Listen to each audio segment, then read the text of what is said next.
following program on Ada Derana 24 is classified for general audience. It is intended for all ages. It contains little or no violence, no strong language, and little or no sexual dialogue or situations.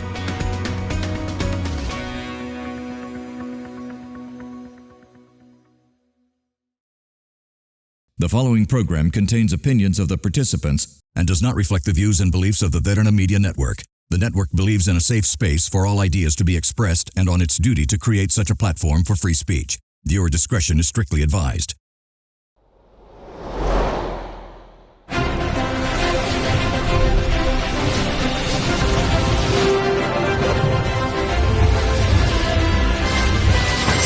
From Studio 24 in Colombo, for a real view, real opinion, and for an honest conversation, it's time to get real with Mahieash Johnney.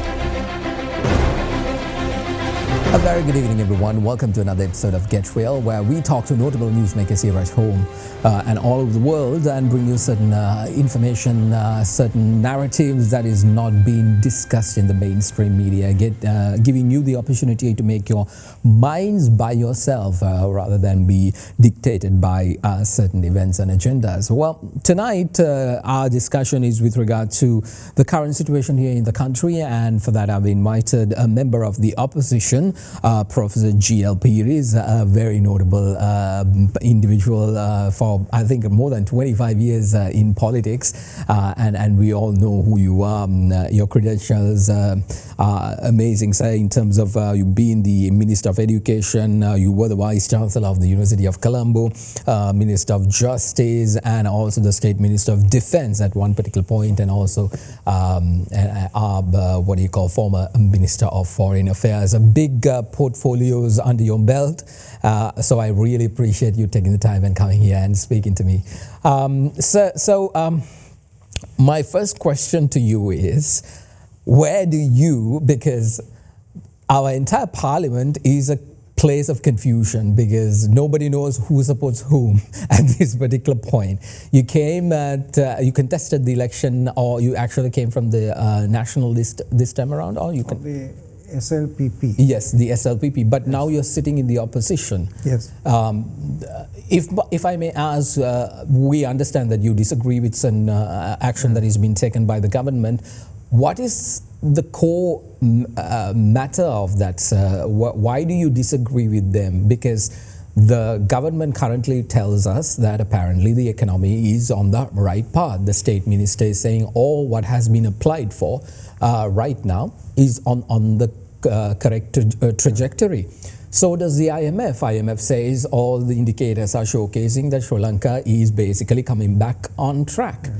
But you all disagree. For very good reasons. I mean, we contested the general election of August 2020 on a certain agenda. At that time, I was the chairman of the Sri Lanka Podujana Peramuna, and the Honorable Mahinda Rajapaksa was the leader of the party. So we campaigned up and down the country.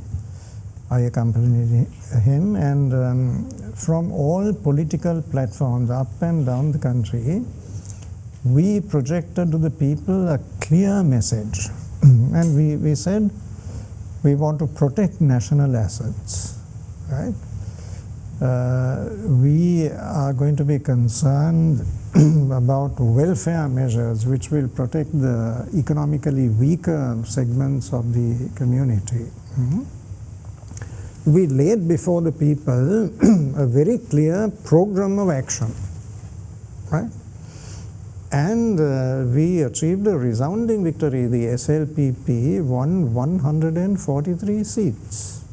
Right? You're talking about the general election. Yeah, general election.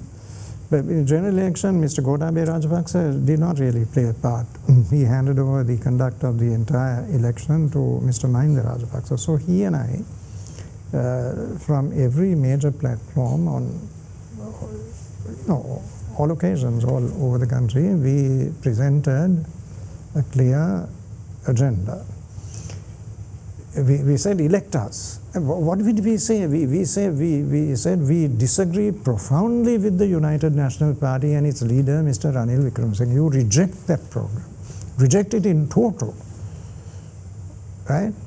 We don't associate ourselves with that program at all. On the contrary, we oppose it tooth and nail. Now you send us to Parliament, right?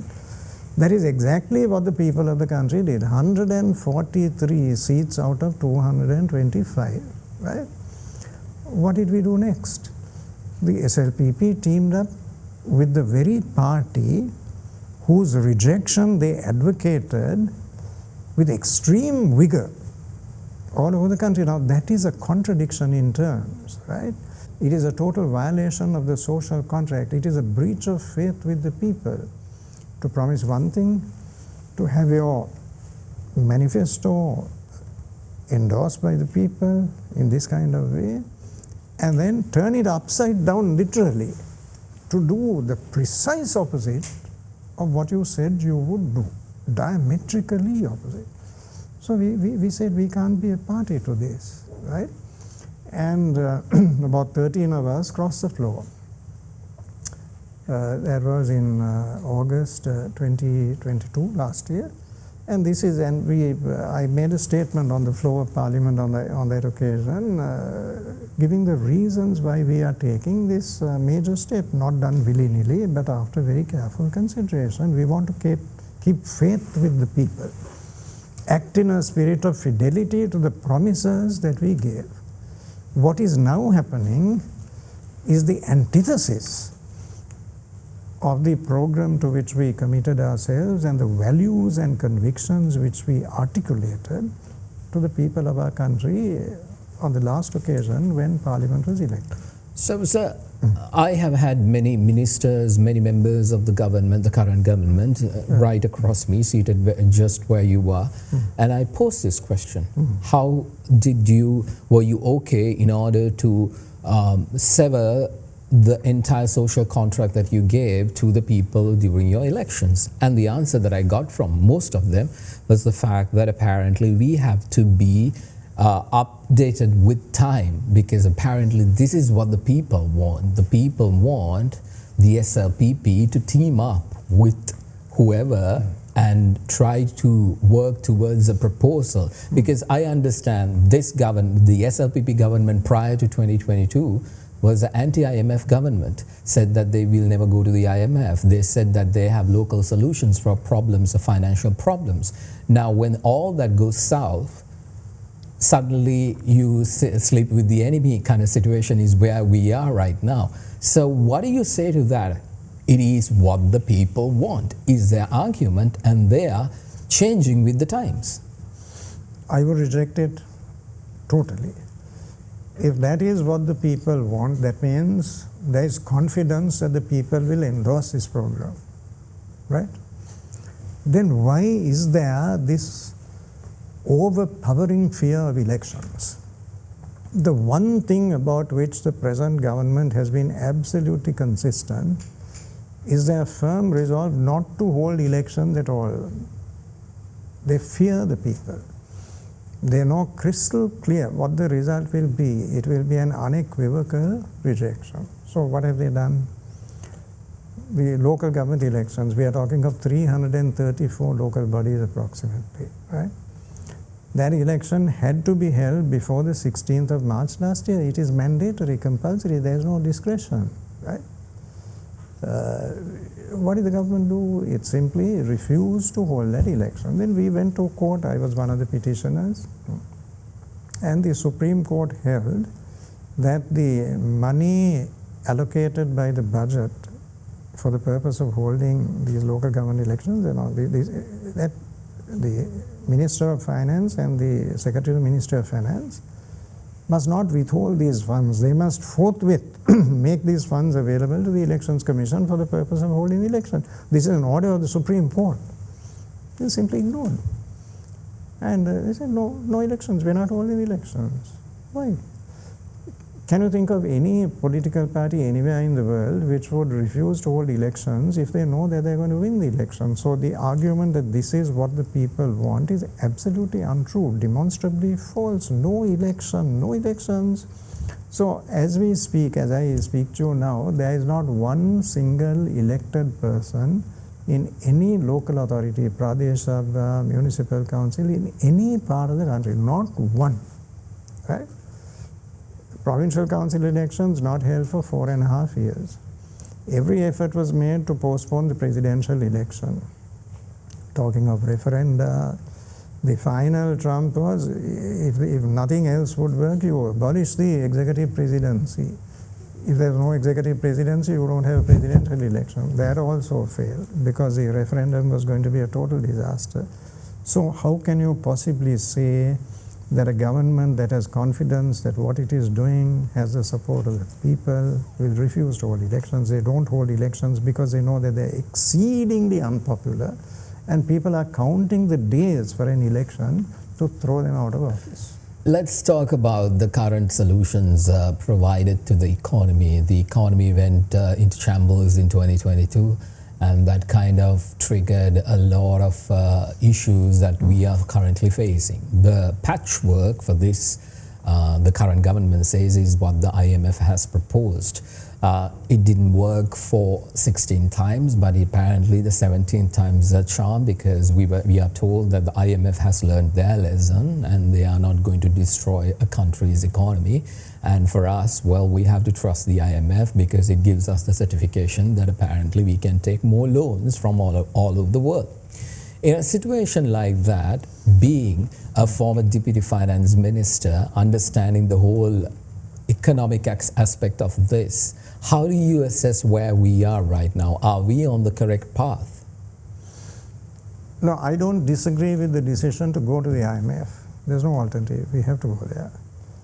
And whoever maintains the contrary is not being realistic. But don't forget that the IMF itself made it very clear that before the government embarks on the implementation of this program, they must put in place a strong social safety net. That is to protect the vulnerable segments of the population. The IMF insisted on that. If you don't do that, there will be such anguish, suffering, and resentment on the part of the vast mass of the people that the implementation of this program will not be feasible. In practice, it can't happen because the tide will be too strong. Now, that is the cardinal error that this government made. They did not put in place a safety net for the poorer segments of the community. Now, see what has happened. About 950,000 people have had their electricity connections cut off. Then a government official had the temerity to say, that's all right, manage with oil lamps. The children can use oil lamps. There's total arrogance, insensitivity. Have a jolly good time. You don't give a damn what ordinary people are suffering. So, almost 1 million people have had their electricity connections cut off. Now, water connections are being cut off, right? Consider the loss of livelihoods. How many people are being thrown out of work, right? Especially in the SME sector, about 1,400 companies have closed down. They've gone down under. The leader of the opposition, the Honorable Sajid Premadasa in Parliament, showed the Speaker a copy of one of the daily newspapers, English newspapers. The space given to parent execution notices is more than the space devoted to the publication of news. You know that. So that means, these are small companies, sometimes large companies also, that have borrowed money from the banks, pledging land as collateral.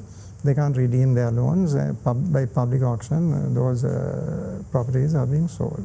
So the employees of those companies are out on the road. They have lost their employment, right?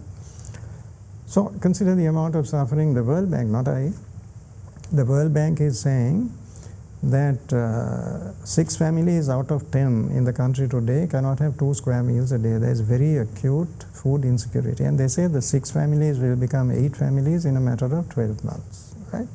So that's about 80% of people in our country not having access to sufficient food. Then we all know the situation in the health sector. Are people able to get health care even at the minimum level? So there is, we all know that people of our country never suffered in the way they are suffering now. The middle class is squeezed out of existence. Child malnutrition. How many children are dropping out of school because the parents can't afford to give them the clothes, shoes, whatever else they need to go to school? You know? How can you say that the economy is being handled well? If not what they've done now, what is the solution, sir? What should have, what is the different way that you would propose that they should, this is the path you should travel? The first thing is to get to grips with corruption. The IMF itself says so in their, what is called the governance diagnostic report. In their words, not mine, they say that corruption vulnerabilities are the major impediment to economic recovery in our country. And until you address that issue pragmatically, no progress can be made. Now tomorrow. Corruption in the state sector? Of course, where else? Huh? And now tomorrow and day after, Parliament is debating a bill that has to do with VAT, right? This is to consolidate some changes which have already been made through regulations, right? Now, from yesterday, everything went up in price. The poor man's packet of rice, the kottu, the kirite, everything has gone up in price. Now, the government's argument is we are doing with extreme regret, with heavy hearts. There is no alternative, right? There is an alternative. Now, the 27th of February this year was the 9th anniversary of the central bank bond scam, which is the most horrendous highway robbery that occurred in this country in the state sector. Right? Now the 9th anniversary, 9 years have gone by. Not 1 rupee has been recovered. The direct loss to the economy is in the region of 20,000 million rupees, right? So when you say what to do, we have to increase taxes. Is that a realistic effort, sir, to recover that money? Because you being a very learned lawyer, how we were told that apparently there are legal obstacles that would not allow us. What nonsense, there are no legal obstacles. The obstacle is a singular lack of political will. And I mean, everybody knows who was responsible, the relationships with those at the pinnacle of power today, the personal friendships, the mutual interests and all. There is no political will. The problem is not legal complexities, but government does not want to do it. They just want to give their cronies the opportunity to make as much money as possible within the next few months, because they know that's it, curtains. Elections means they go home. That's why they're not holding elections. Then, now take the tax holidays. Dr. Shamini Kure, who had a very distinguished career at the IMF and was one of the international advisors to the government, at the anniversary, I think the 75th Central Bank anniversary lecture, she said, she's appalled by what is happening. She said tax holidays for 17 years, for 40 years. And she said a tax holiday is the equivalent of a cash transfer from the treasury to the investor. Believe it or not, at one of the parliamentary committees to do with finance, the officials responsible were asked, now you're giving these tax holidays willy-nilly. In one instance, they were asked, what are the advantages accruing to the country in consequence of this tax holiday? You're given a tax holiday, which means you don't get any revenue. So there must be a substantial advantage which outweighs the loss of revenue. Now tell us, what are the benefits that the country is getting as a result of it? And you know what the officials said? We don't know, we're not sure, we'll have to check. Let's ask the investor. So you're asking the investor what the benefits are. Now that is where we are. And behind these massive tax holidays is enormous corruption. Enormous corruption. Money being paid under the table. You tell the investor, carry on. Make as much money as you like. Fill your pockets. 17 years, 40 years, don't pay any taxes, and this is a payback. What would be the ideal amount of a tax holiday? No, you see, this is empirical experience all over the world. We will leave out the fly-by-night investors, but a serious investor is not principally interested in tax holidays. A serious investor wants a stable tax regime over a sustained period of time, stable tax regime, right? Because they want to be able to do forward planning. This is the investment, and what is the period during which they can recoup the investment and make a reasonable profit. They are not looking for tax holidays. The World Bank has repeatedly said this. Tax holidays are being given not in order to attract investment, not because of a conviction that it is beneficial for the country, but simply to line the pockets of those who are responsible for making decisions. Massive corruption. You would be appalled at the level of corruption today. Indeed, well, a lot more to discuss with Professor G.L. Peiris with regard to how our economy is progressing, and more so with regard to the foreign policy aspect of it. He has a lot of information and insights into that as well. Let's take a short commercial break. You're watching Get Real. We'll be back.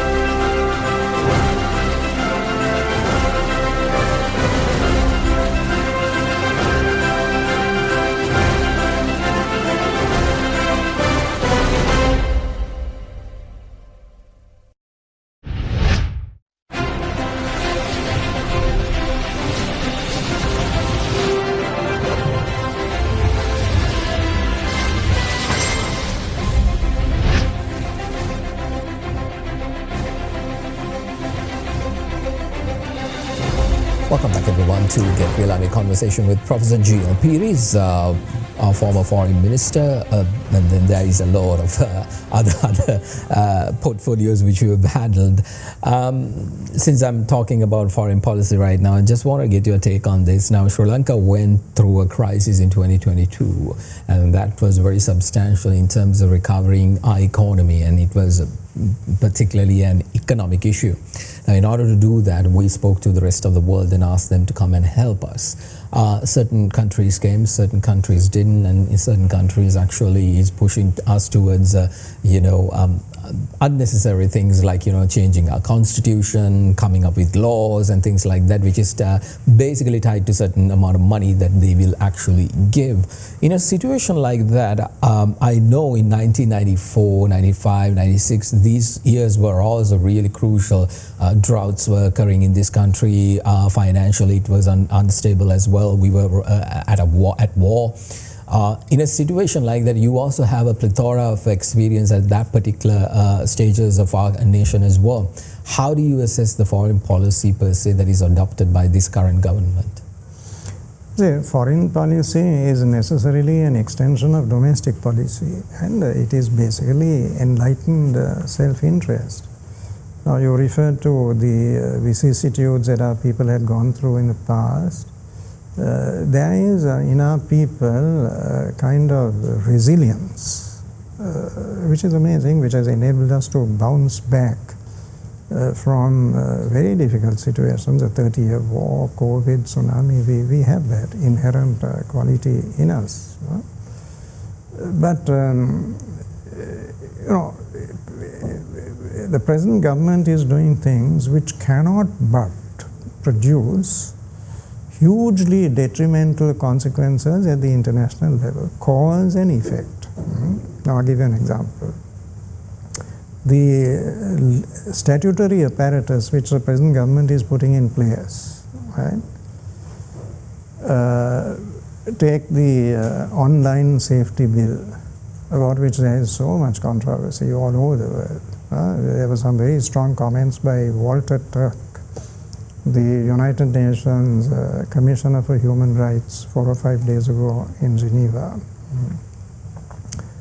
Then we have the anti-terrorism law, which will come up for debate in Parliament shortly.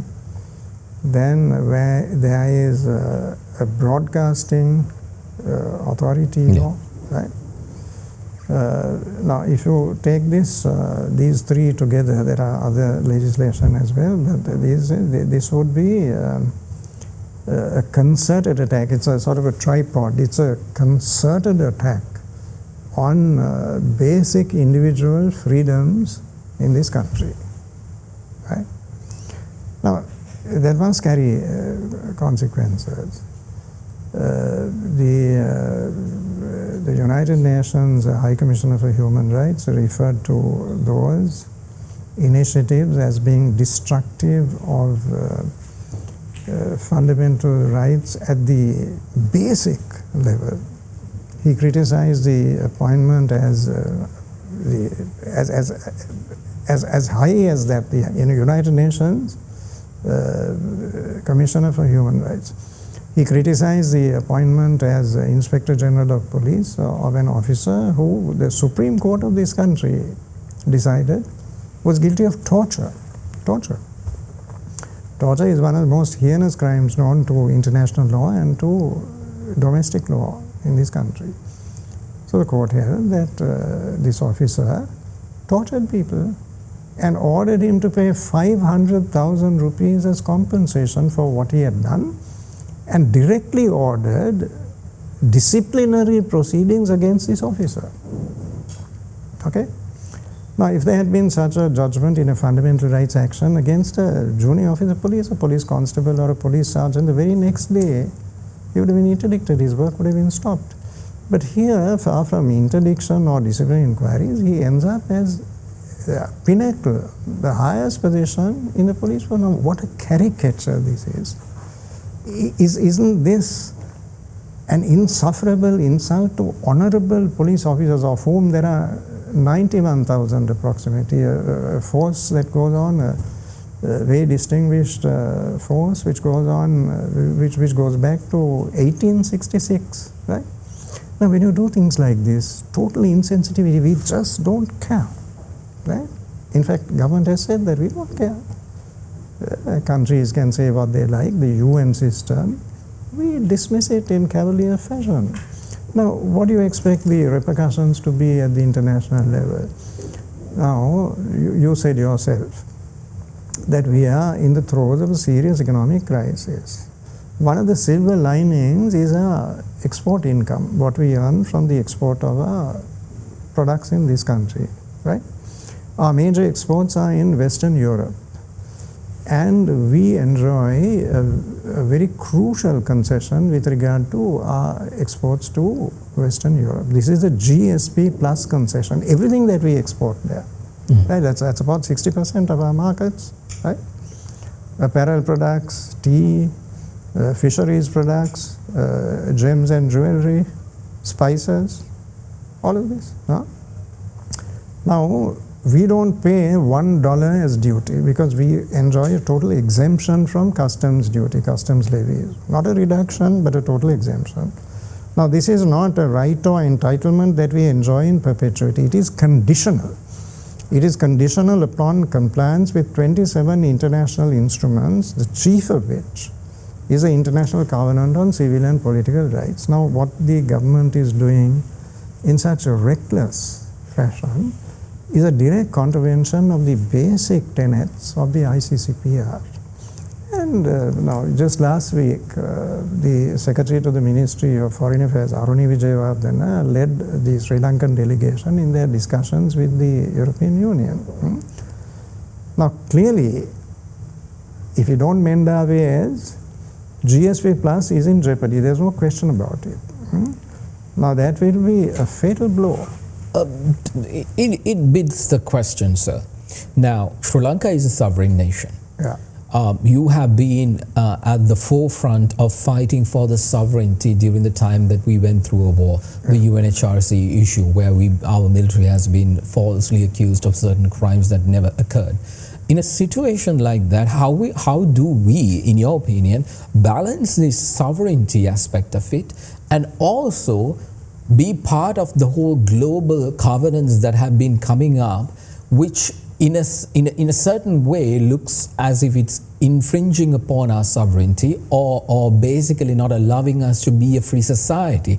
How do we balance this? Because if the GSP Plus is held on top of our head saying do this, do this, do this, that's not freedom per se. But how do we balance that? No, that is fundamentally wrong. Nobody is holding a pistol to our heads and you do this or else. We have signed. You said we are a sovereign country and we can decide what we ought to do. We have voluntarily, willingly signed. You see, one of the basic principles of international law is pacta sunt servanda, the sanctity of contracts that are deliberately and seriously entered into. Otherwise, the international law or even domestic law cannot exist at all. If you are able with impunity to turn your backs on agreements that you have solemnly entered into, there can be no law, there can be no order. We are back to the law of the jungle. The social contract is wholly repudiated. So that argument is fundamentally false. If a colonial power were to impose their will on us and say, you do this, otherwise we will take away these concessions, that is unacceptable to a sovereign state. But if a sovereign state exercises its sovereign power of decision to sign an agreement, that is a totally different matter. In a situation like this, what do you propose? You all are sitting in the opposition. The Online Safety Act, which has been now again going to come back into the Parliament for rediscussion. It already closed its entire process now, apparently because of this ha-ho from all over.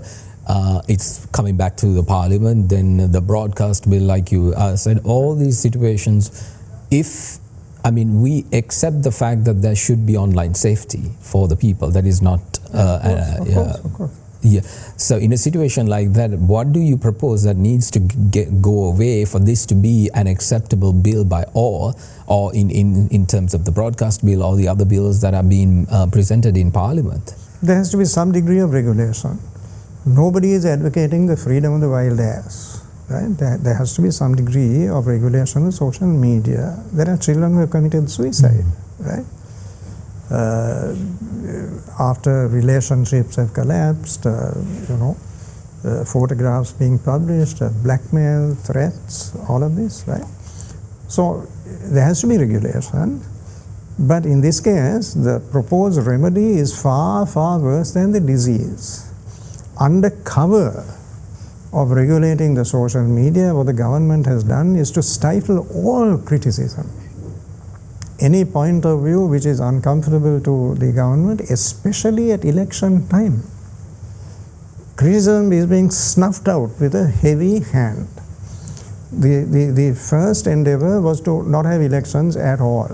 Right? Then, when it became clear that elections have to be held, there's no choice, then the idea was to hold those elections in an environment of intimidation, the chilling effect, right? So that is the pith and substance of these laws. You ask what will happen. We will definitely repeal the Online Act in its present form, but introduce balanced, nuanced controls which strike a balance between protecting children, vulnerable people, and also guaranteeing to society their inalienable rights. So we'll repeat, there's no question about it. I'm saying it categorically with respect that the Online Act in this form will be repealed. The anti-terrorism law, it has a definition of terrorism which is overbroad. It can cover any Anybody form. can be a terrorist. Yeah, you can be a terrorist. you can go to jail for 15 years if you comment on what is unfavorable to the government in power. The president has extraordinary powers, proscription orders, restriction orders, curfew orders, what he likes. Any Deputy Inspector General of Police can issue detention orders, right, for a period of 2 years. We don't agree with any of it. That is the death knell of freedom in our country, right? So all of this, all social policy is an exercise in balancing interests, freedom on the one hand, security on the other. So this is a repressive apparatus which we will dismantle in the interest of freedom in our country. But apparently the majority in parliament doesn't see it that way. And for most of them it is basically because of the fact that they are in power right now. They feel that this is a must that needs to be done, and they also, not directly but indirectly, indicates that this is part of the IMF agreement. No, it is not part of the IMF agreement. You know, you have a president who is lacking in legitimacy, and you have a parliament that is lacking. Why do you say it's lacking in legitimacy? Because he was elected by the people in parliament. Now, let's be frank. You know, I have absolutely no ill will towards the president. I have taught him in the university. I know his strengths, but he couldn't win his own seat. That's a fact. And his party could not win a single seat in any part of the country, right? Now, political leaders in this country have won elections, have lost elections, but nobody has suffered that fate, losing his own seat and his party not able to win one single seat in any part of the country, and lo and behold, he ends up as president. Now, don't you agree that that is a total caricature of the democratic process, unprecedented, right? From Athenian democracy until the present day, something even remotely resembling that has not occurred in any country at any time, right? So how can you say it is legitimate? It is not. It is legal, because Parliament elected him. It is legal. There is a substantive difference between the concepts of legality and there is no legitimacy. Then what makes matters worse is that Parliament is equally lacking in legitimacy. This Parliament was elected in August 2020. How much water has flowed under the bridge since then? What has not happened? The vicissitudes and the upheavals. You had a president elected with 6.9 million votes, driven not only out of his office, but driven out of the country, right? All these events have occurred, unprecedented turbulence, which our country has never seen, and the parliament continues. The parliament that was elected in August 2020, therefore, just as much as the president is lacking in any semblance of legitimacy, that also applies to the parliament. So when you say parliament, you know, when you listen to debates in parliament, it's a different world. It has absolutely no relationship to the situation on the ground in the country at large. A very interesting perspective indeed, Professor. A little bit more to discuss. I want to get the Professor's take on elections per se. We are heading for an election. The Professor is of the view that there will not be elections being held in this country because of certain drama that has been played on the political stage. But before that, let's take a short commercial break. You're watching Get Real. We'll be right back.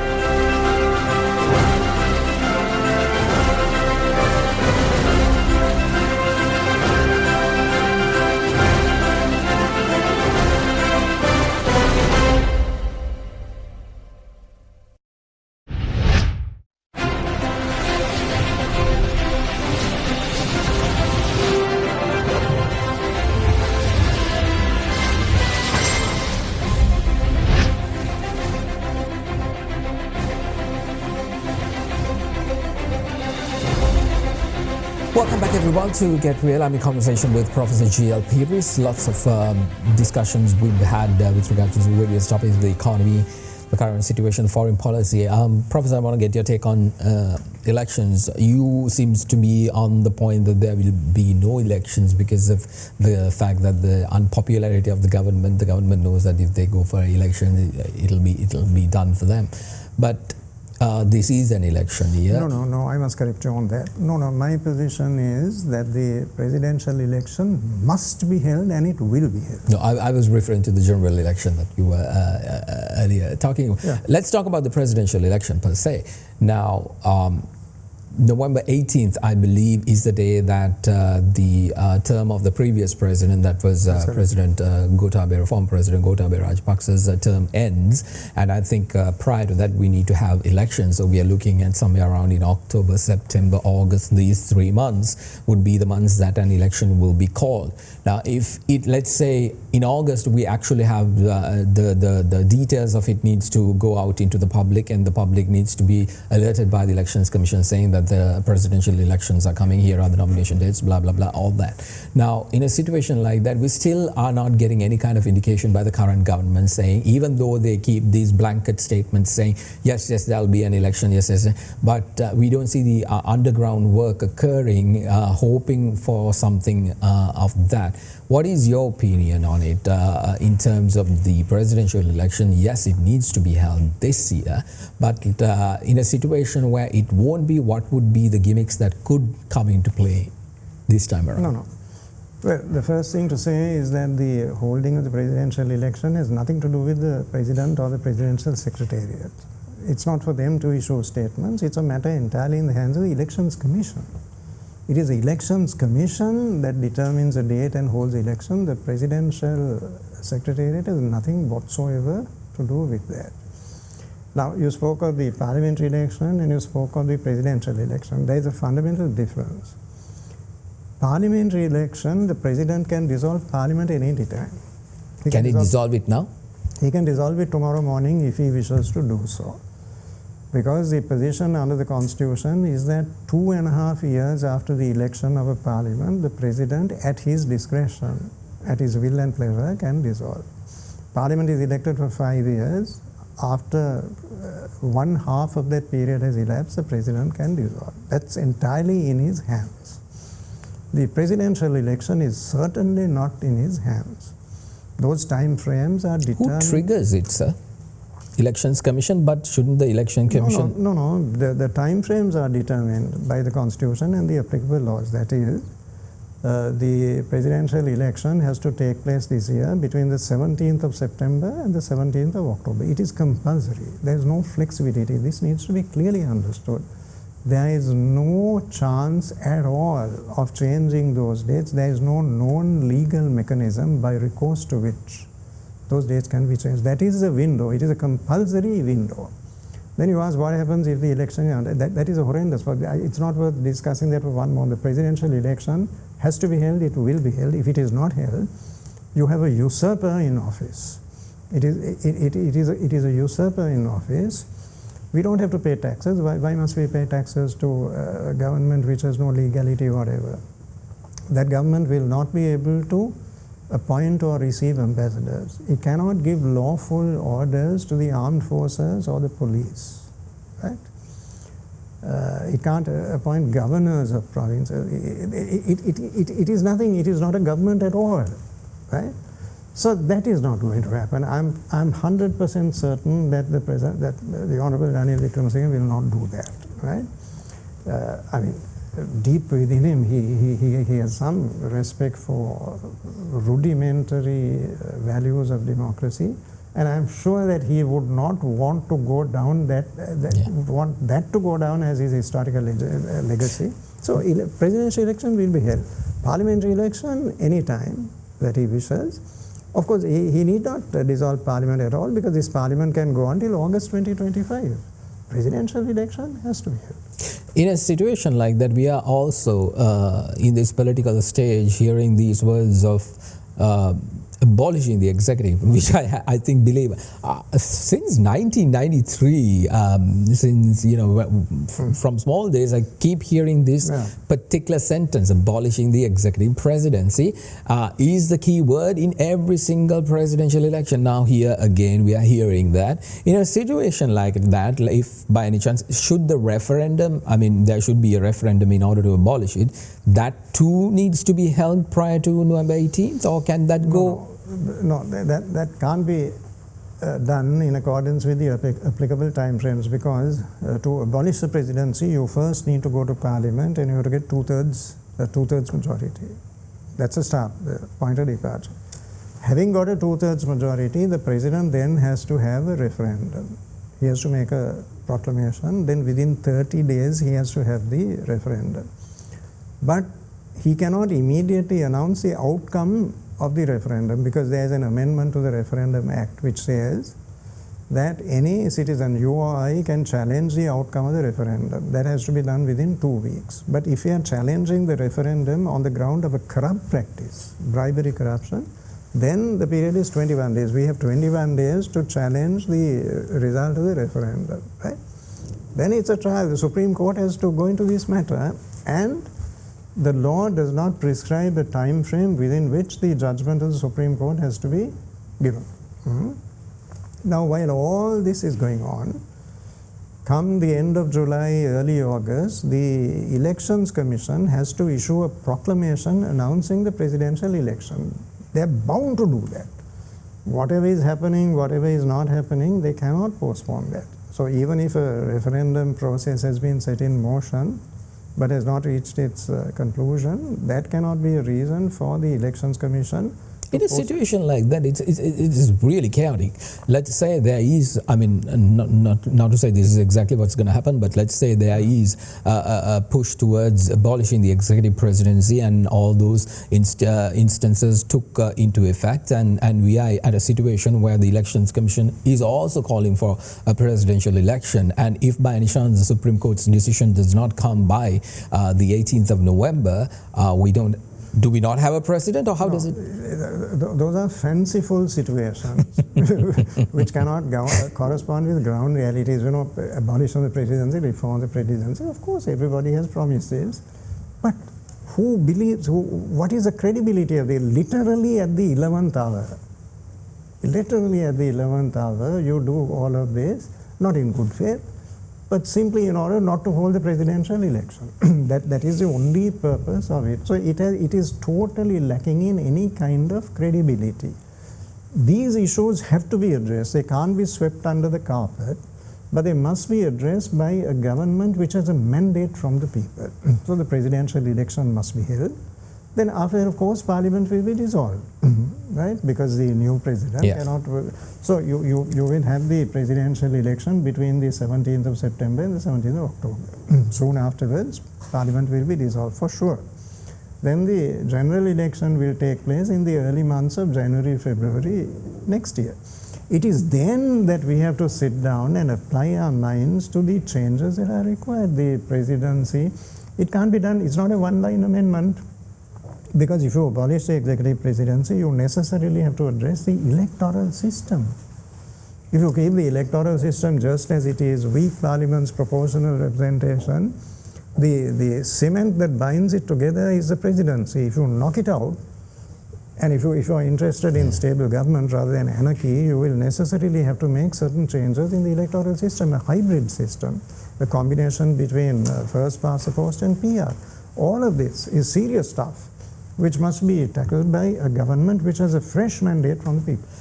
Being a politician in the current parliament, how do you see and analyze this current election, the presidency? What kind of support would your self, along with the group that you all have, would be providing? Would you all back an opposition candidate, maybe the SJB candidate Sajid Premadasa, or would it be? Would you still agree with Ranil Wickremesinghe if by any chance he's the candidate of the SLPP, or if there is a third-party candidate, would you all discuss about that as well? No, on that position is very clear, very categorical. I have stated categorically that we unreservedly support the candidature of the Honourable Sajid Premadasa. We support his candidature. Again, I come back to the same question. When you said that the SLPP, when you were at the SLPP and you all were very against of Ranil Wickremesinghe, you all were also against of Sajid Premadasa. So how could that be at this particular moment? No, but now his policy on many things, you see, now take for example the sale of assets which bring in large revenue. Now the SJP policy is not supportive of that. Now take telecom.